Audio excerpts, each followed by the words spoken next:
Welcome to the Coffee with Karen podcast, a weekly chat show discussing everything from holistic health to current affairs from a mental, physical and spiritual perspective. Get your weekly cup of positivity with a sprinkling of woo-woo.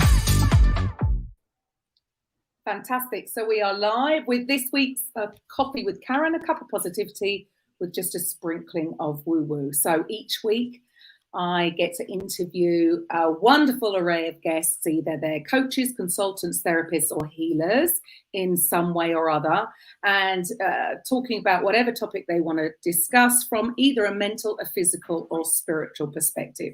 So your host, my name's Karen Roberts.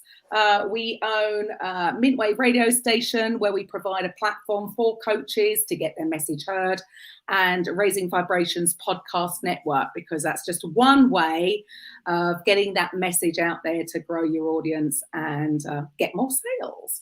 So this week, my guests, is it Sarah or Sarah? How do I pronounce your name? Sorry. Sarah. It is Sarah. Okay, so Sarah, if you'd like to introduce yourself, share with the audience a little bit about who you are, first of all, and what you do. Sure. Well, thank you for having me, Karen. It's Sarah Roach Lewis, and I am a feminist business strategist. And I am delighted by your lovely accent. I'm Canadian, so I don't have nearly as interesting an accent. That depends, doesn't it? It's down to perspective. Yes, indeed. So what is it that you actually do? Who is it that you help specifically, and what problems do you solve? Sure. So I work with mostly with women who are service-based business owners. And essentially what I do is I help women who want to grow their business without feeling like they need to work sort of 24/7. And I do that by helping with the business side of business. So sort of there's two things that I generally help with. And one is we often go into business for our expertise, and we're not experts in business. So that's where I come into play, and really specifically around planning. So teaching people entrepreneurial planning and how to bake growth right into the DNA of your business. So that, and when I look at, what does it take to grow a business? One is a good plan. And the second is a solid self-care practice. So I'm all about the woo as well.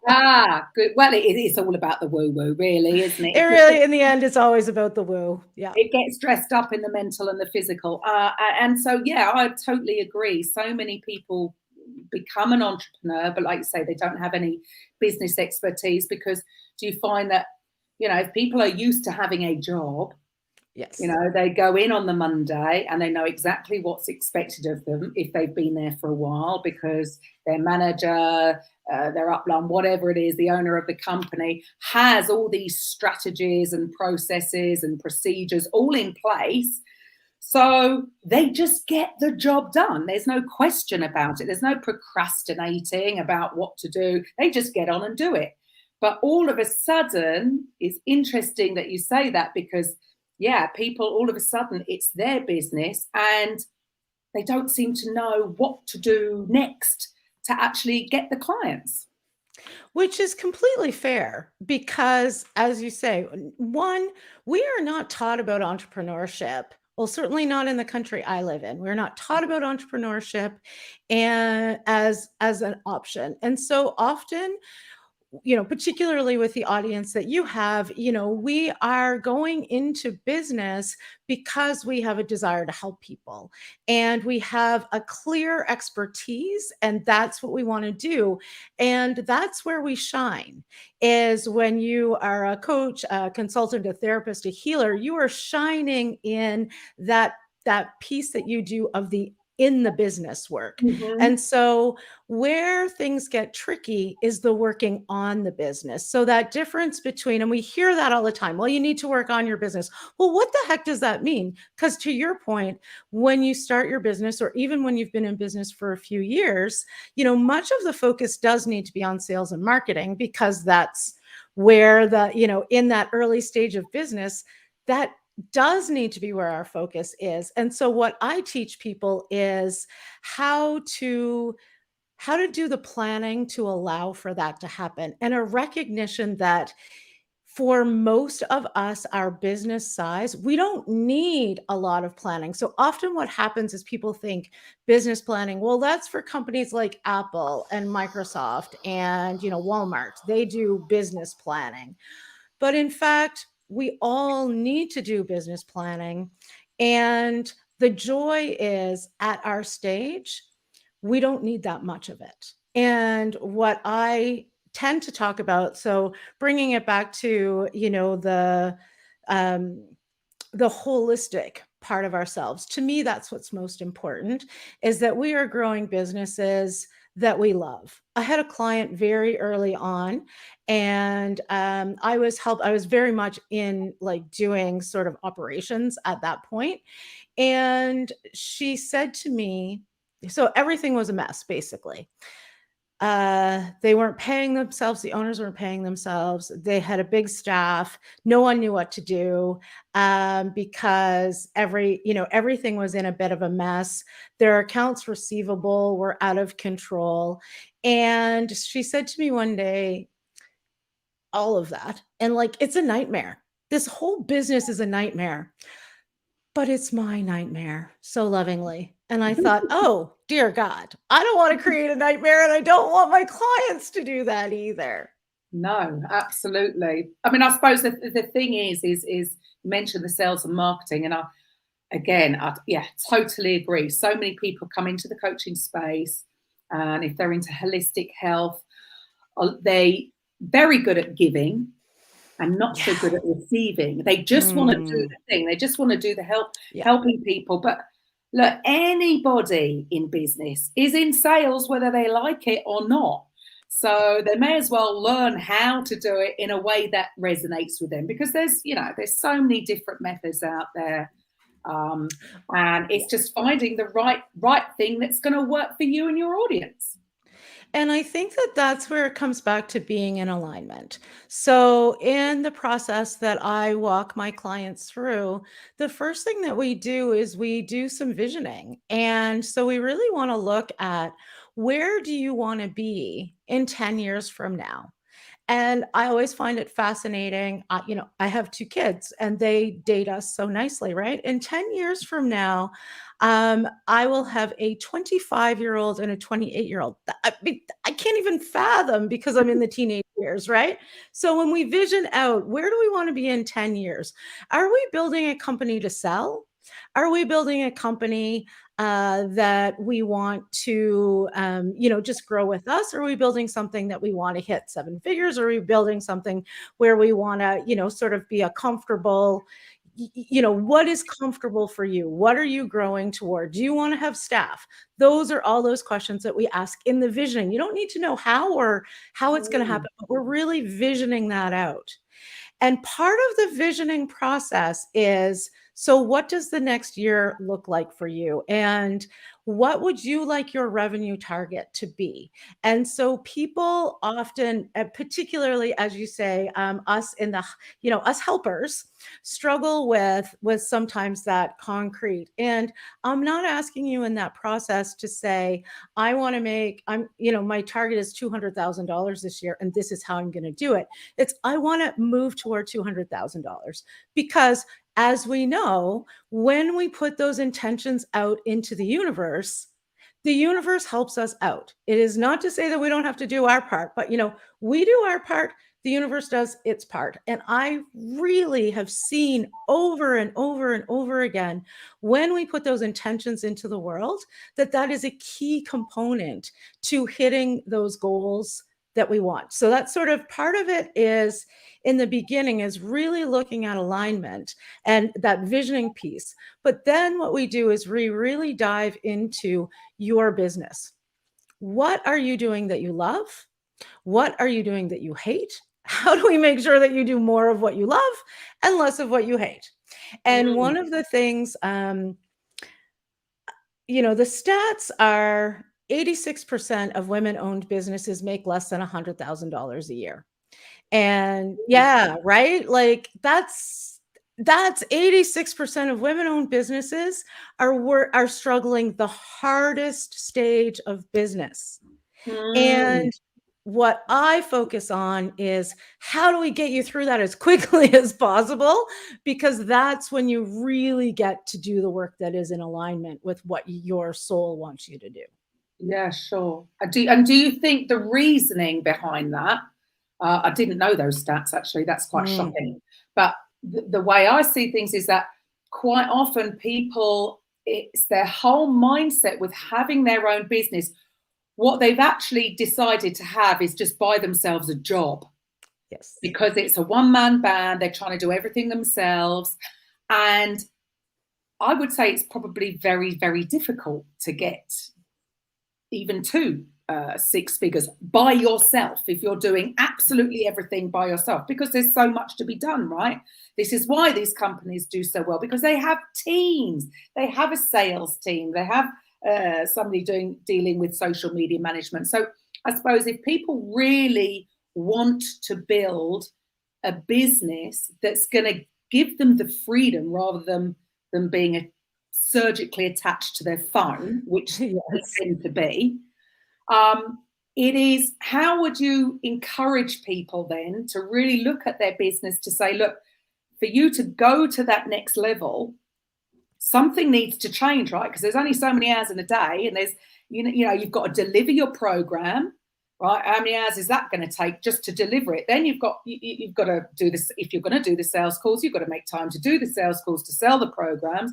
Then whatever's left is for the social media management or dealing with notifications, emails. You know, there is so much. So I get it why some are struggling so much, because there is going to be only so much they can do before burnout hits, right? Yeah.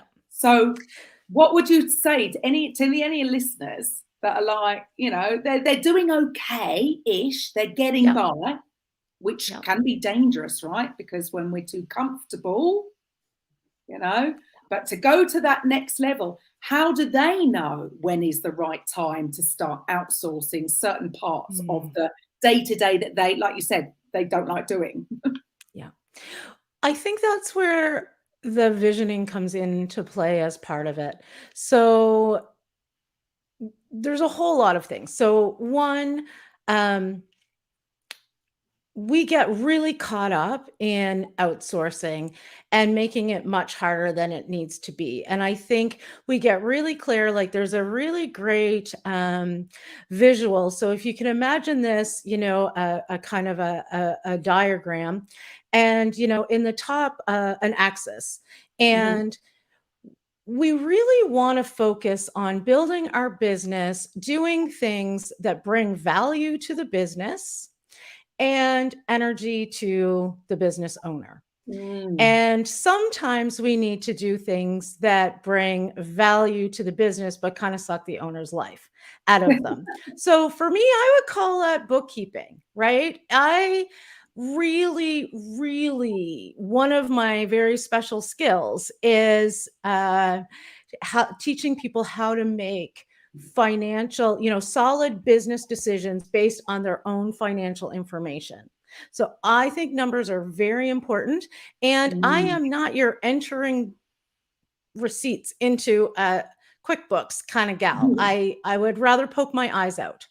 So honestly, so the very first thing I outsourced was my bookkeeping.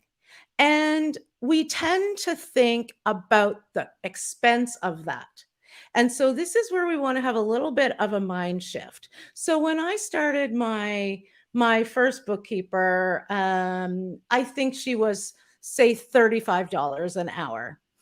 And she cost me really, when, especially, and even now, I still don't spend a ton of money. Like our businesses don't really require a lot of financial management, like detailed financial management, but it's really important. So for, say, a couple of $100 a month, that it's not. And so where people get stuck is, I need all of those dollars. And of course you do, because you need to pay your mortgage, you need to pay your bills, all of those sorts of things. You need to pay your rent, whatever it is. But if we can reframe that to that $200 or $400 a month that you're spending on the things that you hate doing in your business, what kind of money can you generate in that time that's been saved? So I think that's one, is shifting it from how much this is costing me to what are the opportunities that are presented as a result of that. Yeah. The other thing is, in the early days, so I used to do a ton of consulting. I still do some. And so I would do strategic plans for organizations, and I would come back home with flip charts full of notes. Well, I asked my mom. She's a lovely human. And in the early days, she typed the notes for me. And yeah, I paid her, but I paid her a very small amount of money. So who are the people in the early days? I really needed social media management and I couldn't afford that. So I did a trade with someone who needed the kind of business support that I provide as she was doing her business. So being creative about how you outsource and recognizing that it doesn't need to be a ton of money in order for you to see a significant return. So it's getting clear. What I'm hearing from you is getting clarity on the lower, I shouldn't say the lower, but the tasks that you need to do each day. I would say get cleaner. Yeah. Sort your house out. Yeah. Absolutely. And that was one of the things I was going to say. 100%. Yeah, get a cleaner. It doesn't need to be, it does not need to be directly associated to your business. Get a cleaner. My kids have to be driven to the bus every day. And either my husband or my father-in-law does that. One summer, my kid their job was 30 or 40 minutes away. I hired someone in my business, and part of their job was to drive my kid to school. Because you know what? To their job, because I could make so much more money in that hour than what it was costing me to pay someone to drive them. Yeah, sure. So it's being very particular on if you've only got so many hours in the day to get the work done. And I suppose that's why, it's funny, isn't it? Nobody likes the planning. I hate it. I hate the numbers, but we know that it's got to be done. Not that it's not going to be just done once, but when you do it, it actually frees you up, even emotionally, mentally, because you know what needs to be done every day. Yeah. And again, a bit like having the job, you can just then get on and do it, rather than when you're not quite sure and you haven't really prepped, what I see, people are just throwing stuff at the wall and hoping it sticks. Exactly. But then I can imagine that must feel so stressful because they don't actually know where their next client is actually come from. If there's no process in place, how do they know? But when you have prepped all of this, you can, it's a lot calmer, right? And then you don't push the sales away because you're not desperate for them, because you're following your process. So it does make so much sense. But yeah, I agree. So many people come into this, and not everybody has a business background. I certainly didn't. Most people don't. Most people don't. And that's okay. And I think what happens is, when we talk about those things, so part of it is getting through those early stages of business as quickly as possible. One is, outsourcing. Another is the planning side. And then the third is the confidence. And so those two come into play really nicely. So often when we're looking at the planning, my clients fall into two buckets. We all fall into two buckets. We either love planning, but we don't really know how to do it in an entrepreneurial context, or we are the classic entrepreneurial squirrel brain, hamster on a wheel. There's like 1,000 ideas happening all at the same time. And they've gotten to where they've gotten to through sort of grit and hustle and determination and their own, work ethic and attitude. But at some point you're like, this is exhausting.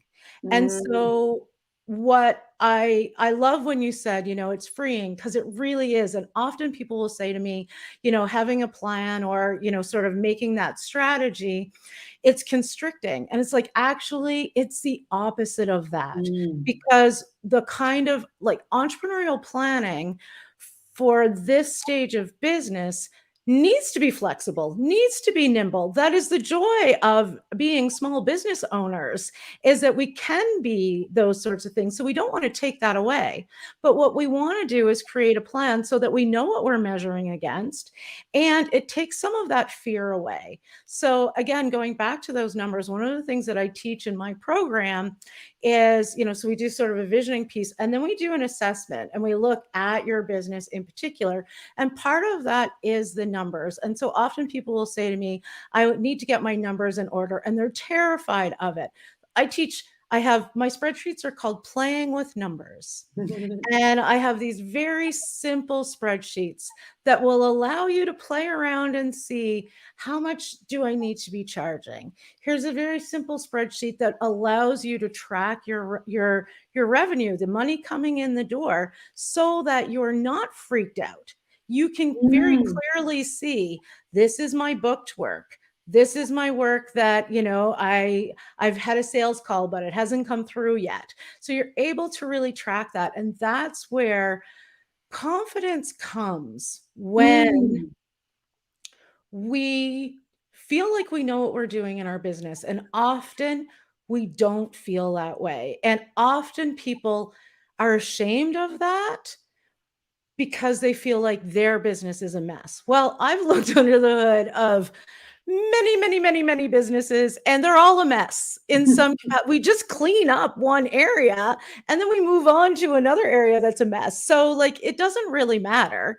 They're all messy in some way, shape, or form. But we have this idea that everyone else's business, they've got these elegant solutions and it's all beautiful. Well, no, you're believing their sales page or their social media feed. And we all have things that we're not confident about, or we are worried about in terms of running our business. And once we name that, the fear goes away, right? The fear goes away. And we learn about it. Yeah, love that. I mean, you mentioned there about having the confidence, and it just goes to show that how you feel is an essential part of all this. Because if you are stressed and you are anxious, and then you start to doubt yourself, and if you don't know where you're at with anything, you're not measuring, what gets measured gets managed. So if you're not tracking things, how do you know if you're on track or not towards your goal? But if you know that, whatever happens, if I'm having so many discovery calls a day, over the month, I'm going to average out about this. And then you can breathe, because it's not so desperate. Love that. So I know you're a speaker, right? You're an author. What's your book? Where can people buy it? So my book is called She Rules: What You Didn't Know Is Holding You Back in Business. And it really speaks to exactly what we were talking about. And I wrote this book because I kept hearing women talk about not feeling comfortable and not feeling confident in their business, even though they were the ones that created it. And so because my background is both working for a feminist organization and doing strategy, like so much of my background is around looking at big picture, really big problems. And then how do we work together to make systemic change to solve those problems? So when I looked at business, if we pull back far enough, what we see is that business is actually created by men, inspired by military strategy, and supported by women at home doing everything else. No wonder it doesn't feel comfortable for women. And so my answer to that is, she rules. We make our own rules. So that's really what I did, is looked at how do we look at building businesses that work for women and rejecting so much of what doesn't. And so I use a feminist business strategy, which You don't need to be a woman to employ a feminist business strategy, because none of us, I don't think, in this day and age are interested in running businesses that have that military inspired command and control, competition at all cost. We're competing for finite resources. That's not the way we want to run our businesses. Absolutely. There's more than enough for everyone. And this, I get it. It comes from a fear. It comes from a fear background, this scarcity mindset. There's not enough. I mean, yes, you're a like-minded soul. We're all about collaboration. There is no competition. Everybody, and what I have found, even interviewing people for this show. So this has been going just over 2 years now, and or just coming up for 2 years.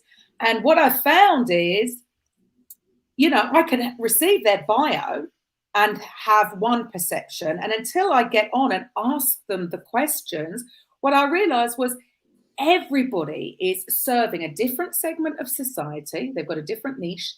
They're solving completely different problems just because they've got the title coach, and they've got different tools in their toolbox. And it was really just sort of, there is someone for everyone.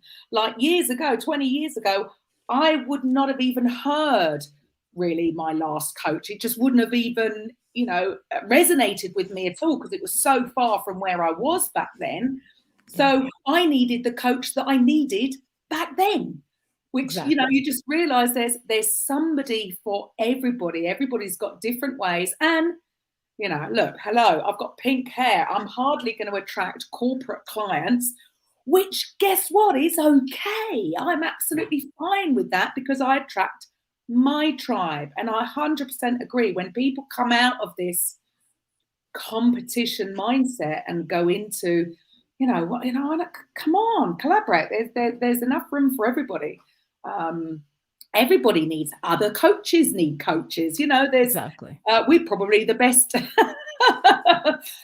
We're good clients. Everybody's looking to improve and go to that next level. I'll never stop having a coach. Me either. I think that's just the way the mindset of people are. So love what you're doing. So so you help, you're focused mainly on women. Are they in this sort of area? So coaches, consultants, all sort of service absolutely providers. Service providers, so and absolutely in that area. If they're feeling stuck, and where can they find this book? So you can go to She Rules, which is my website, so sherules.biz, and there you can actually download a couple of free chapters, or you can order it on Amazon. So that's probably the easiest place. But if you go to sherules.biz, then the link to either buy the book or download the book is right there. And I think for me, the key thing is, sort of really looking at that planning, and also, I just really resonated with what you said. And back in the day when I first started, and I was really worried about sales, and I didn't know how that was going to work, and I felt like I was being salesy, I saw a meme. It's amazing how profound memes can be sometimes. But I saw a meme that said, someone out there is manifesting you. And that, right? It just helped me reframe that from what I provide, the confidence that people get from working with me, the increase in their revenues that people get from working with me is profound. And it's like you say, it's not for everyone, but for the people who are out there thinking, man, I wish I could get through these bumps. Man, I wish I could make more money. Man, I wish I felt more confident. Man, I wish I understood more about my business. I am that person, right? So it's really for certain people. And I just love that idea of shifting it, not from me selling, but from that idea that someone is manifesting. So someone is manifesting you, and someone is manifesting me, and someone is manifesting someone else. Love that. And what you just said there about that shift, turning it around, I think that's massive, because I feel that so many, and I get it because I had the same issue, right? Oh man, if I knew, God, even 15 years ago what I know now, my goodness. because I hated sales. I was very much, build it and they will come. And that can work. Like you say, if you're really, you've got a good work ethic and you go. That is how we built we had a fitness studio in the Algarve for 8 years. And oh my goodness, if I really understood sales back then, but we just our reputation would get around and they would come, and it was because of our perseverance that built it. However, that was a terrible business model because it was built around us. Yes. Then you can't escape it, and it was a real eye-opener that if you're not building a business that you can maybe eventually step back off and be the CEO of your business, like really all we've done is bought ourselves jobs, and that was it. And it was maybe to a slightly bigger level, but still we were very trapped. And I do see that so many people seem to be in that place. So for them to go to that next level, it just needs maybe just an outside look. I know for me, I found that because I was so emotionally involved in my business, I needed someone to take an outside view, a bird's eye view at it, to give me, good advice and veer me in the right direction. Because sometimes you can get, especially when people are working from home, right? Yeah. They're behind their computer and they're so emotionally involved in it anyway that sometimes that can stop them making the right decision, or they procrastinate and change. And having that outside look to say, have you thought about this? Sometimes that's all you need, right? Somebody to bounce an idea around to say, well, have you thought of it like that? I mean, I'm terrible for I'm getting better, but very much I can overcomplicate things, right? Yes. Yeah. Often what I've found is what I've needed to do is peel it back, simplify. Yeah.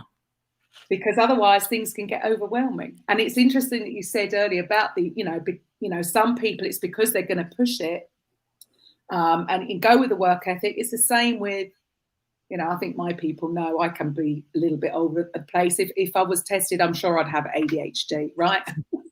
So I can be a little bit, but I call it my superpower.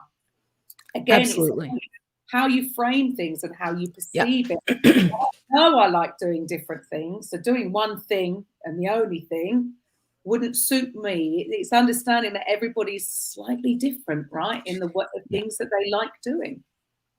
And I think that's where a good plan helps, right? Because you know that you need, and I'm the same. I always say, I work with a lot of creatives as well. And so there's this think outside the box. That doesn't work for me. Give me a box, give me some constraints, and then I can be wildly creative within that box. Right. So that's what works for me. And I think that's where, that good plan comes into play is a recognition that what works for you doesn't work for me and doesn't work for someone else. And it might not work for someone else.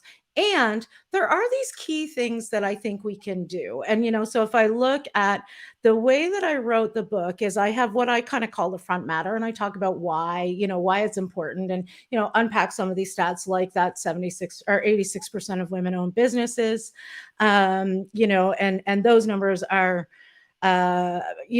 significantly lower if you're a woman of color. And Indigenous. So really looking at kind of setting the stage for why. Talking a little bit about feminist business strategy. So really unpacking what does that mean?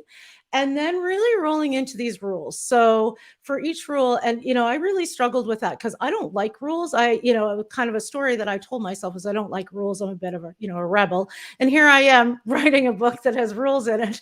But part of that is, it really is about making your own rules. So I've written these ones, and then in each one, I have exercises to help. So that first one, the rule number 1 is align with your vision and values. And so so I talk about how to align with your vision and values and a recognition that we all drift. So what happens when you drift away? And so I give activities and little kind of strategies that you can immediately employ in your business in order to pull you back or identify what some of the things are. So to your point, I think, coaching is incredibly important and has been so valuable to me in a variety of capacities in my life. And so I'm always going to encourage people to do that. And the book is a great place to start because it is designed to literally open at any page, read it, and be able to apply that in your business today. And because we don't have time for foolishness. Yeah. We don't have time for bullshit. We have fluff. We just need to figure out, like, what is the problem? How are we solving it today? And moving on. And that's really what I tried to accomplish within the book. Awesome. And it's a great place to start then. Start with the book, because I know, I get it. Some people, when they're starting out in business, they might not be doing it full time. They might have kids to look after. They might be having a part-time or even full-time job and trying to build it on the side. And so there's, like we said, there's only so many hours in a day. And if you do too much, you're going to burn out, right? Absolutely. But I think sometimes, and again, I can only go from my own experiences, when you do sometimes realize what it's going to take to get there, the overwhelm can sink in. In the beginning, we're all sort of unconsciously incompetent. We don't know what we don't know. And then we move into being, okay, now I know how much there is to do. And that overwhelm people can like step back into safety because, I've got to do this. If I'm going to do this, I've got to do this and this and this. But we all go through that stage. That's just a learning phase. And if people understood that if they just keep moving forward each day, they will eventually become consciously competent. They might not be able to remember everything that they're doing, or it might be taking longer. But again, if they just kept going, they would become unconsciously competent, which is where everybody wants to be, right? Because we no longer have to struggle and think about what we do. We just get up in the morning, open the computer and get on with the job, just like, when you're an employee, right? So anybody can do this, but I just feel that so many people step back into safety when I think the enormity of, if they're going to, if they're seriously going to build a big business, can seem, again, it's all perception, right? Because when you get there, it's like, well, it's easy.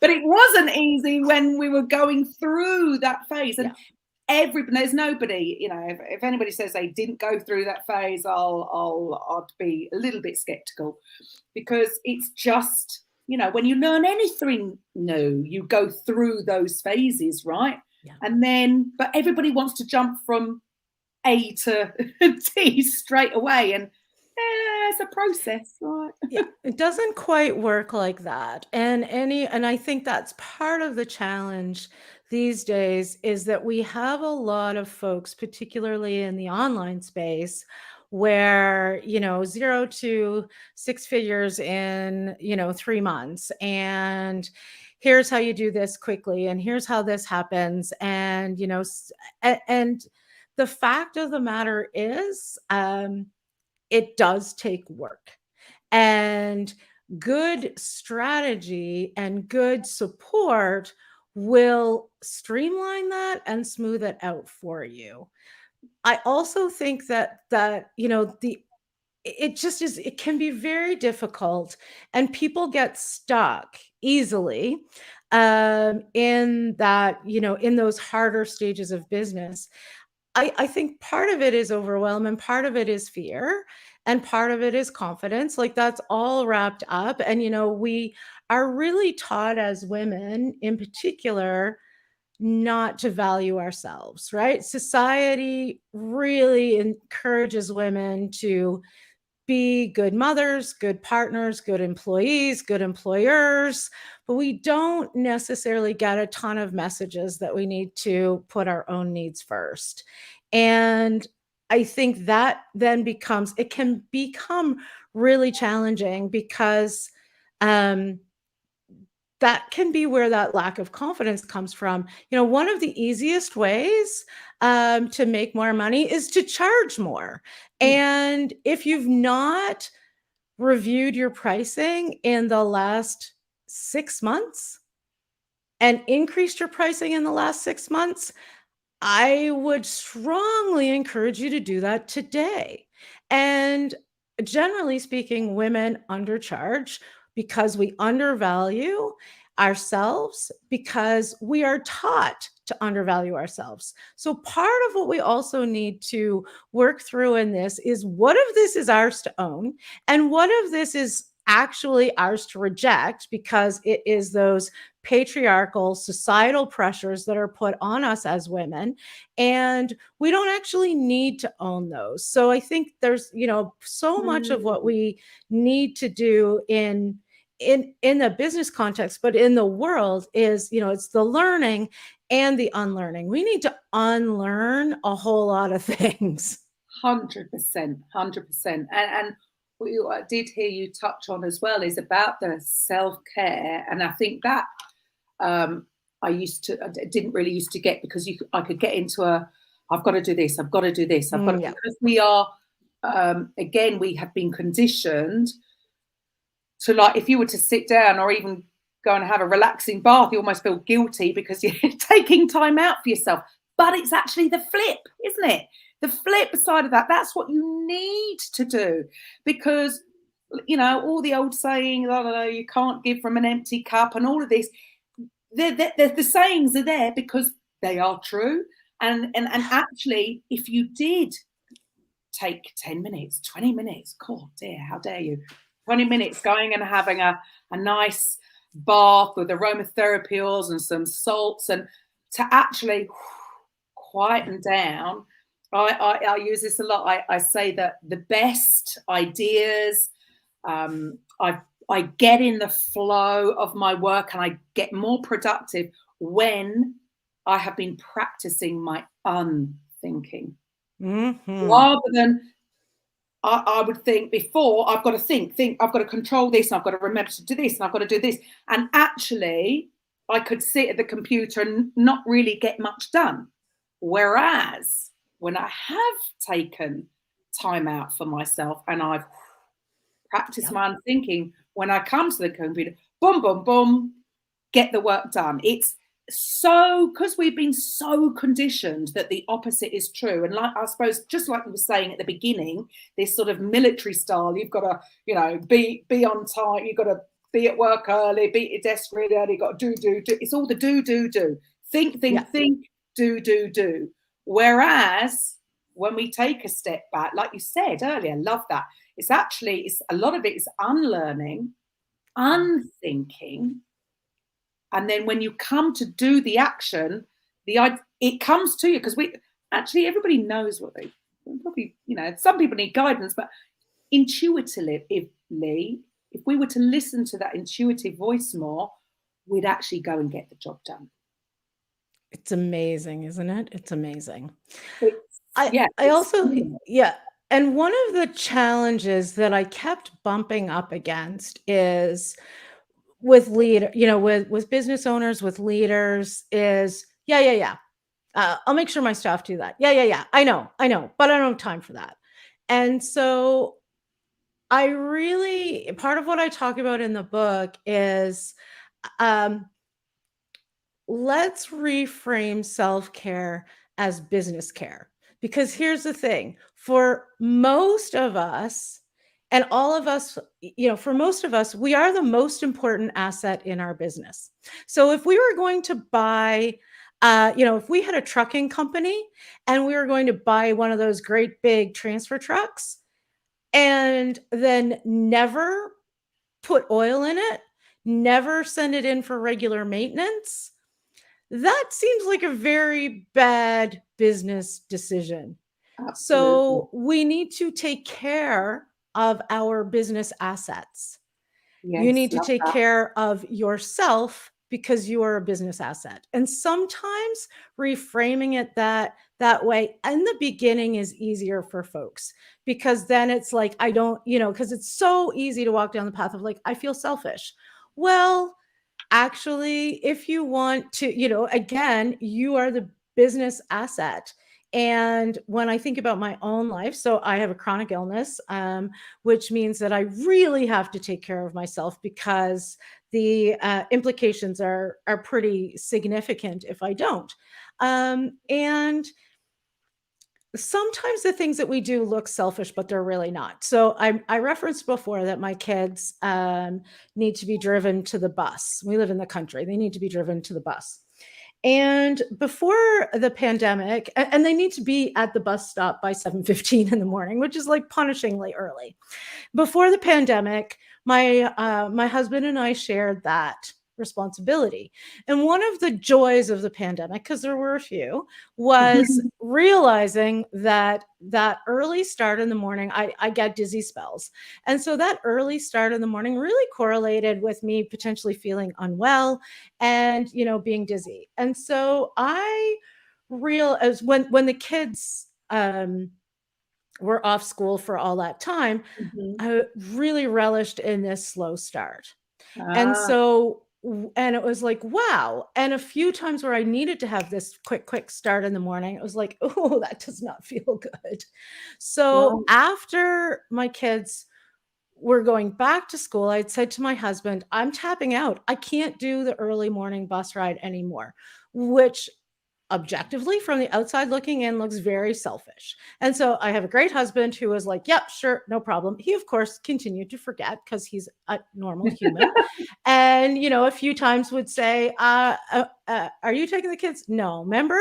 So by like November of that first year, it was just really baked in that I don't drive the kids. So that could look selfish, but in fact, that shift makes me a better mother, a better partner, a better person to live with, and a better entrepreneur, which puts food in their mouths. Absolutely. Well, I mean, all this, because again, I suppose that's going back to it's my way or the highway. There Yeah, is not one way to do it. Some none. people are really great early birds, others are night owls.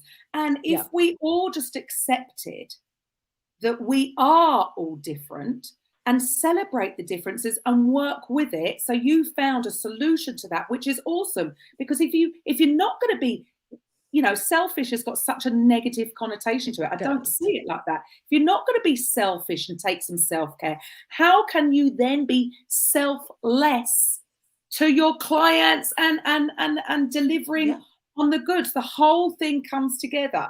So yes, some people would be better in the morning, some people would be better yeah, working later in life. Let's just go with what feels good to us, what resonates with our better way of doing, because we're going to be more productive. If you're going to be forced to get up in the morning to do, maybe the result of that doing won't be as good as if you got out a couple of hours later, refreshed, taken care, and then actually did a better job of whatever it is you need to be doing. yeah. And I think that is the message, isn't it, for everybody, that you know what, there's nothing wrong with you. Nobody's broken. No. Nobody's doing, it's like whatever works for you works for you, and find a formula that's going to fit into your lifestyle and that's going to get the best out of you. I think that's Yeah, just proof in the pudding there with what you've yeah, just said there. yeah. Fantastic. And that's it. Self-care looks really, I mean, that self is the first word in that, right? It's individual. So self-care looks really different for different people. That what we've just talked about for me, that is self-care. Mm, Is, making sure that I am not on that early morning rotation.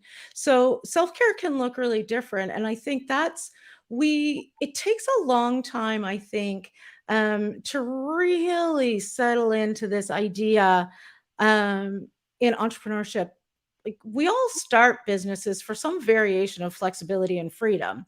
And then we end up with creating a job for ourselves, right? Like you talked about before. So really honing in on what does flexibility and freedom look like for you? Why did you start, or whatever it is, why did you start this? And then being like really leaning into that. And for one person it's just going to look different for everyone. And being okay. So one of the other things that I talk about in the book is I can't remember which section, but being okay with people being wrong about you. And so that, again, going back to that same scenario, there are a multitude of people who could judge me and my decision to not drive my kids to school in the morning. And I don't need to explain that to anybody. You can be, and it is not easy. It is not easy to be okay with people being wrong about you. But when we focus on what is in alignment, building a business that aligns with our vision and our values, then a byproduct of that is being totally okay knowing that you're not everybody's cup of tea. Yeah. And that is just okay. I think that's massive advice. And I've tried to tell my girls are older. So I've got a 23-year-old and a nearly 19-year-old. And if I could get them to get this now, right? It's okay. What other people think is not your business. And because we have been conditioned, we all want everybody to like us. And it's so freeing when you realize that some people will, some people won't, and it's all good. It's all okay, because that's the beauty of the world, isn't it? I'm absolutely fine with that. But obviously that comes with, I'm 50 now, so, Right, yeah, me too. Might have been a slow learner, but, I'm getting. Yeah, but you get there. I think that's massive. And I get it. It's not easy, but when we get over that and do things, and like you say, we've all got, I'm sure people would judge me, and we've all got our different values and different beliefs over a multitude of things. And that's why it's just essential, isn't it? Everybody's got to just do what they think is the right thing for them at that time. And, it doesn't matter the rest of it. I totally agree. I'm with you there on that one.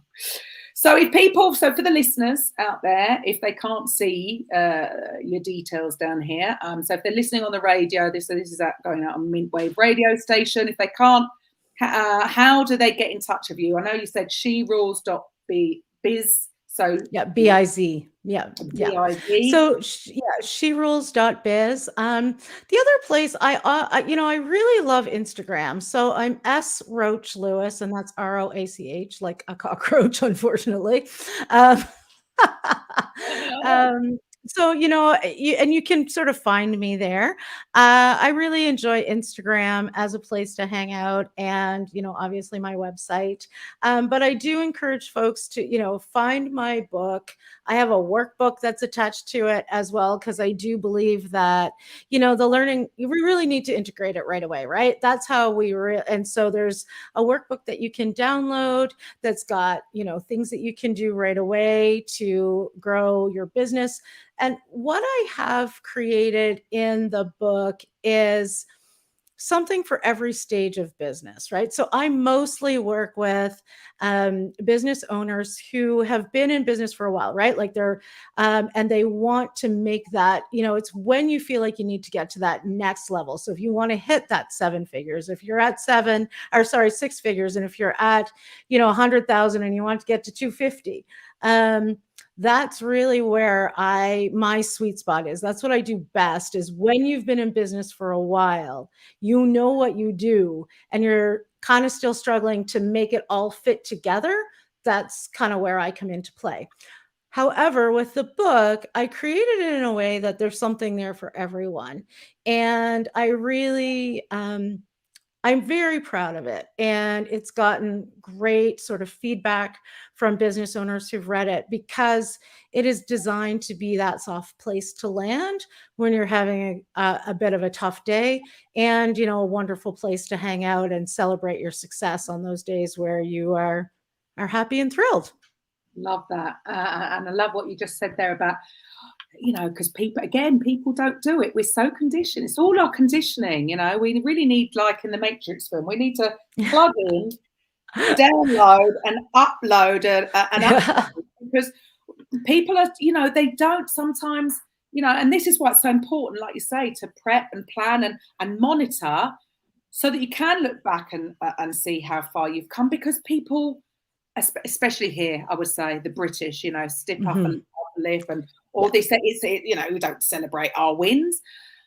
Man, that's exactly what you need to do, because we go the other way if things don't go our way, right? And that's what can hold people back. If things didn't quite go as planned, that can have more of an impact. Whereas they might have had a fantastic win the week before and they've got complacent with it and they've not celebrated it. So yes, celebrating every single win is going to help you attract more wins. And that's it. And it's going to help you see what's working, right? Like that's why we do a planning process, and an iterative planning process is to see what's working. And I am far more interested in following the breadcrumbs of your wins than, obviously we need to look at the things that didn't go well, particularly if the arse really falls out of something, we need to look at that. But when we're looking at baking growth into a business, when we're looking at growing a business that you love, well, what are the things that are going well? What are your wins? Let's just figure out how to do more of that. And that, it's pretty simple, but that's how you grow a business that you love. There you go. Fantastic advice. So, to the listeners out there, so if anybody's feeling like they're a little bit stuck or gone a bit stagnant in their business, and maybe know that they can get to that level but don't quite know how, need a little bit of help, then get in touch. Start with a book and see where you go. So are there any more books in the pipeline? Yes, I think so. They're in the bubbling and squeaking phase right now, but yes, I actually really loved it. Lots of people ask, and really writing a book was really enjoyable, except when it was agonizing, and that's it. So I'm totally down for doing that again someday. It's just the one thing that has never. Just yes, it's not the thing for me. I've got no desire to write a book, but it might be, right? It might be. I don't think so. I mean, I've written some ebooks, but that's as far as it gets. But I don't know. It's funny, isn't it? And this is the beauty. Everybody's got their own desires and goals, and everybody's different, and there's no right or wrong. Right. And which is why I suppose for me, the platform has been, I knew I wanted to create a directory because of this program, because of interviewing all wonderful people like yourself and realizing, oh man, they're doing this and that. And I get excited about it. Right. Yeah. And so I knew I wanted to create a directory. I didn't know how I was going to do it. And weirdly, it was, during my practicing my unthinking, I'd even spoken to the lady who I've only just handed my website over, because I sort of did it all myself. How we could, what sort of plugins or what sort of software we'd need to create this. And then the owner of the radio station just messaged me and said, "Do you want to take it over?" And I said, "Yeah, okay." Okay. So it was never really the plan, but actually, when I look back, I realized, yes, it was the whole plan, because I wanted to have a platform. And again, some people write books, some people want to start a podcast. So to have now our podcast network, it's like, well, here we go. We've got our directory on the website. If people want a podcast where they can interview others, then it's a platform for that. There's not one way. And when people get away from this my way or the highway. There's so many different ways of growing your audience, of building influence within your audience. And you've got to do what you think is going to be the most fun, right? So for you, it's writing a book. You know, you enjoyed that process. So I love it. So thank you so much. Wonderful conversation today, and lovely meeting you even for the first time. I had no idea what this was going to be about. So thank you so much for your time. And to the listeners, I will be back next week with a Coffee with Karen. Bye for now. Welcome to the Coffee with Karen podcast, a weekly chat show discussing everything from holistic health to current affairs from a mental, physical, and spiritual perspective. Get your weekly cup of positivity with a sprinkling